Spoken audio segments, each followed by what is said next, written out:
In the world of Mushoku Tensei, jobless reincarnation, power isn't solely measured by mana capacity or supreme swordsmanship. Sometimes, it is defined by timeless peaks of technology. If nuclear weapons represented the pinnacle of warfare in Rudeus's former world, then in this magical realm, humans and gods have forged two ultimate martial entities, the magic armor and the fighting god armor. On one side, we have the culmination of friendship, knowledge, and the sheer struggle of a failure with no battle aura trying to overcome adversity. On the other, a mythical relic bound by a maddening curse, drenched in the blood of gods from thousands of years ago. Today, I am putting them on the scale, dissecting and analyzing the two greatest armors in the history of Mushoku Tensei. Let's find out what truly stands at the apex: human will or the curse of the gods. To truly comprehend the sheer terror of the fighting god armor, we must turn back the hands of time to the mythical era, roughly 4,200 years before the events of the main story. This armor was never meant for humans. It was forged by the demon dragon king, Laplace, one of the most powerful entities in history, with one sole, initial purpose: to destroy the divine realm. Nature and core mechanics. The fighting god armor is not some inanimate piece of equipment. It is a parasitic entity, possessing an independent consciousness, a semi-living beast. The moment a host equips it, the armor immediately hijacks and fuses directly with their nervous system and their mana pathways. Its core mechanism operates on a terrifying exchange: absolute deprivation for absolute enhancement. Ultimate physical enhancement. The armor automatically forces the host's muscle fibers, bone structures, and cells to push past 1,000% of their biological limits. It reconstructs an ordinary mortal into a weapon of mass destruction, moving at near light speeds, with fists capable of shattering mountains. Immortality and Hyper-Regeneration. But this is where the armor becomes an absolute cheat code. The fighting god armor possesses limitless self-repair. If the wearer's arm is severed, the armor weaves magical fibers to bind, stitch, and lock it back together in the blink of an eye. Even if the host is clinically dead, the armor will hijack the corpse and force it to keep fighting. The maddening curse and the tragedy of the host. Great power always demands the ultimate price. The fighting god armor operates by slowly devouring the life force, the blood, and the very soul of its host. When you wear the fighting god armor, you do not own it. It owns you. Upon activation, the wearer's consciousness is instantly swallowed whole by the roaring madness of the armor. They lose all reason. They forget the very concept of pain or fear. They are reduced to a frenzied beast, driven by a solitary urge to slaughter.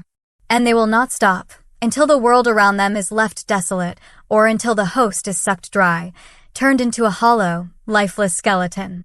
Throughout history, only an immortal being like the demon king Badigadi could endure this relentless erosion. Yet, even he had to admit that putting on that armor meant surrendering his soul to the devil. But when he donned that golden armor, Badigadi became the fighting god, the legendary figure who once struck down the demon god Laplace. If the fighting god armor represents the grim destiny of the gods, then the magic armor is a beautiful ballad of human intellect and resilience. It was born from a fatal flaw of our protagonist, Rudeus. The origin. Rudeus possesses the largest mana capacity in the world, on par with Laplace himself. Yet, he suffers from a congenital curse, the absolute inability to clothe himself in battle aura. In this world, living without battle aura means your body is nothing more than fragile mortal flesh. A saint-tier swordsman could decapitate Rudeus in a single heartbeat if they successfully closed the distance. He was, quite literally, a nuclear cannon made of glass. To solve this impossible puzzle, his future self conceived a mad, revolutionary idea: to weaponize Rudeus's own colossal mana pool, generating a layer of artificial battle aura through a mechanical exoskeleton. And thus, under the hands of a legendary trio of geniuses, Rudeus, providing the vision and the power. Zenoba, sculpting and crafting the physical frame. And Cliff, programming the intricate network of magic circles. With a sinister, guiding nudge from Hidegami, the magic armor was born.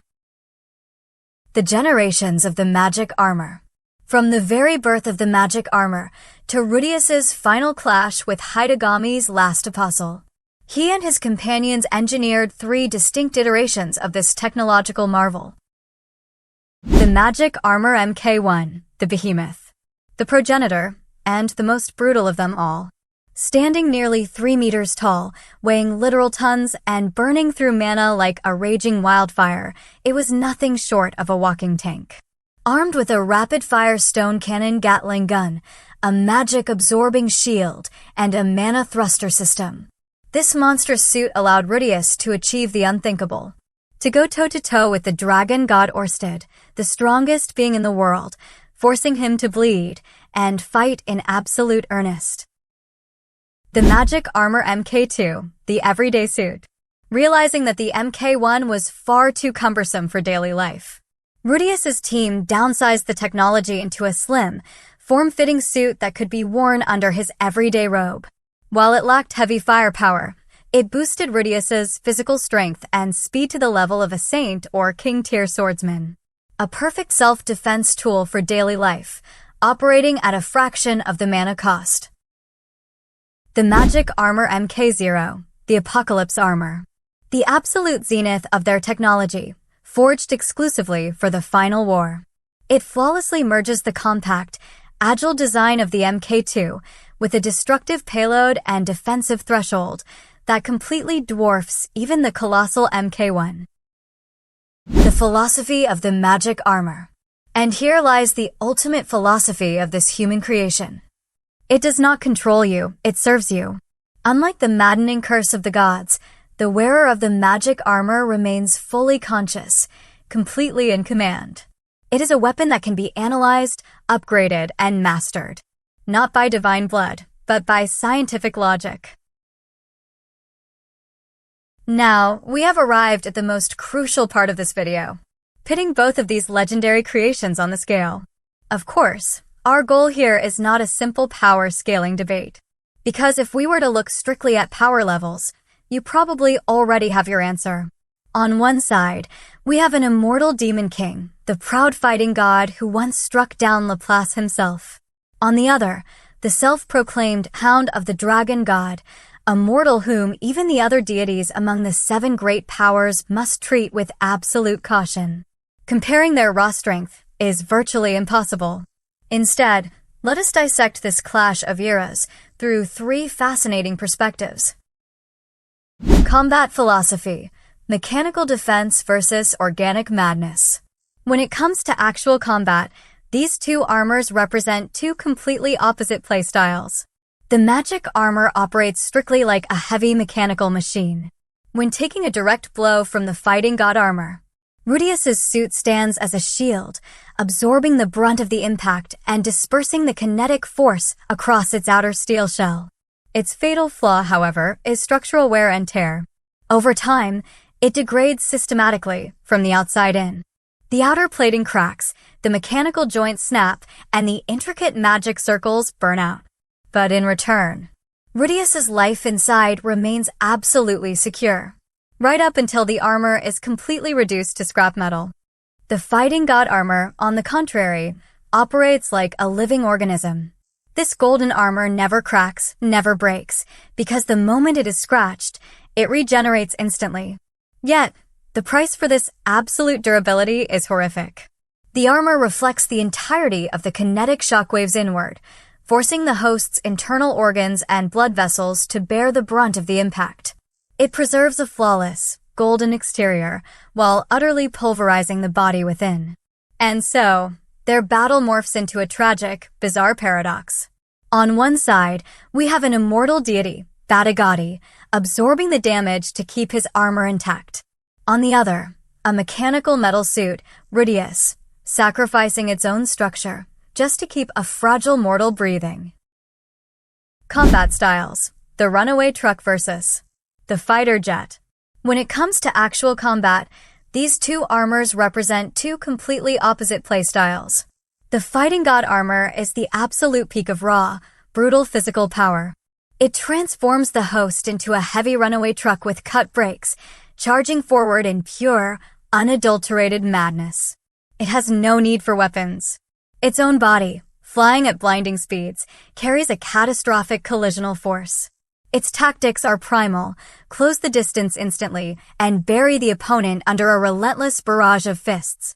Rudeus's magic armor MK0, conversely, is the pinnacle of zoning, kiting, and ranged devastation. Rudeus knows he cannot outrun or overpower a biological monster. So, his armor is equipped with mana thrusters, allowing him to constantly backstep, firing while running. In the gaming world, we call this kiting. This battle becomes a desperate tug of war over space. The Fighting God armor constantly seeks the gap closer to execute him with a single blow, while the magic armor continuously unloads its stone Gatling gun to create recoil repulsion, while laying down mud mires to derail the beast's charge. Rudeus controls the battlefield like a long-range fighter jet pilot, trying to intercept a rogue meteor hurtling toward Earth. Tactical philosophy: the solitary monster versus the symphony of allies. Finally, in terms of combat synergy, they represent two fundamentally different philosophies. The Fighting God armor is a weapon of absolute solitude. Because it devours the host's sanity and radiates a blind, murderous aura, it is impossible to have allies by its side. The wearer is doomed to be a solitary beast on the battlefield. Forged with a one-man army mentality, it has no concept of coordination or cover, and frankly, no one would dare get close enough to save it. The magic armor, on the other hand, was born for team play. Even the MK0, the strongest iteration built exclusively for Rudeus, is meticulously designed to synchronize with those around him. Enclosed within the metal, Rudeus maintains a cold, calculated mind, managing his systems while observing the chaotic battlefield. This allows him to seamlessly coordinate with the lightning-fast slashes of Eris and the perfect, timely defense of Rudeus. In the end, the outcome of that battle proved a harsh, beautiful reality. No matter how violent or omnipotent a weapon is, if it is doomed to fight in absolute isolation, it will eventually be dismantled by those who, though individually weaker, know how to stand together, fight as one, and watch each other's backs. As the dust of battle settles, the Fighting God armor is once again defeated and sealed away deep beneath the dark abyss of the ocean floor. Rudeus's magic armor MK0 also lies in complete ruins, shattered to pieces after absorbing the crushing, 1,000-ton blows from Badigadi. Yet, the aftermath of this clash cements an undeniable truth within the world of jobless reincarnation. The Fighting God armor, as omnipotent as it is, as divine as its name suggests, ultimately lacks any capacity for growth. It remains a stagnant relic of a bygone era, devouring the very future of its host. It is the ultimate embodiment of conservatism and the fear of the old world. In stark contrast, Rudeus's magic armor represents endless evolution. From the crude, mechanical brute of the MK1 to the practical utility of the MK2 and eventually to the MK3 and MK4, refined and passed down by his descendants to protect their family. That armor is the embodiment of the future, of legacy, and of knowledge handed down from one generation to the next. It is far more than a mere instrument of war. It is the ultimate proof that, when humanity is pushed to the absolute brink with no way out, knowledge and friendship can forge miracles capable of defying the gods themselves. What are your thoughts on these two legendary armors? If you had to choose, would you crave the maddening, immortal power of the Fighting God armor? Or would you prefer the safety, versatility, and human ingenuity of the magic armor? Let me know your thoughts in the comments below. Thank you so much for watching this video until the very end. If you found our deep dive engaging and meaningful, please don't forget to leave a like, hit that subscribe button, and share this video with your fellow fans. Your support is what keeps this channel alive. Once again, thank you, goodbye, and I'll see you all in our next analysis.